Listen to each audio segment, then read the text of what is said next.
Parlons à présent environnement, à l'heure où, depuis un bon moment déjà, l'on dénonce l'exploitation sauvage et illégale de la forêt gabonaise. Une question taraude les esprits. Qu'en est-il de la surveillance de ces forêts de la part des autorités, quand bien même cette situation ne date pas d'aujourd'hui? Réponse avec Patrick Serran. Si le Gabon, qui fait partie de la deuxième ceinture verte du monde, il faut rappeler que les forêts couvrent plus de 80% de son territoire. Et cela fait du pays un des plus nantis de la sous-région, comme d'autres, en termes de richesses de toutes sortes, lorsqu'on parle de l'écosystème.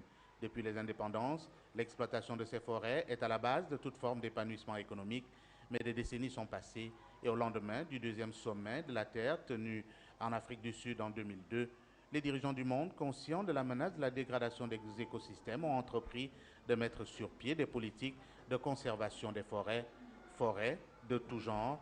Et le Gabon, en Afrique centrale, était en pole position avec la mesure jugée courageuse et visionnaire de feu Omar Bongo Ondimba, qui a consenti à céder 10% du territoire national pour la création des parcs nationaux. Mais ces politiques, et même avec des rencontres à travers le monde, le secteur forestier suscite toujours la convoitise des opérateurs parfois sans foi ni loi, qui foulent aux pieds des textes régulant cette activité.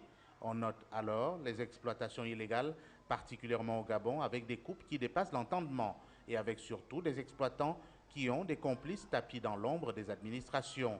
Des arrestations et autres interpellations ne se comptent plus. Le massacre des forêts, lui, se fait plus incisif et plus dangereux, et comme si de rien n'était, il faut tout simplement passer sans rien voir. Alors, le Gabon, qui a entrepris de s'aligner au rang des pays salués pour leur politique de préservation des écosystèmes, dispose de quels moyens à ce jour pour, par exemple, la surveillance des forêts?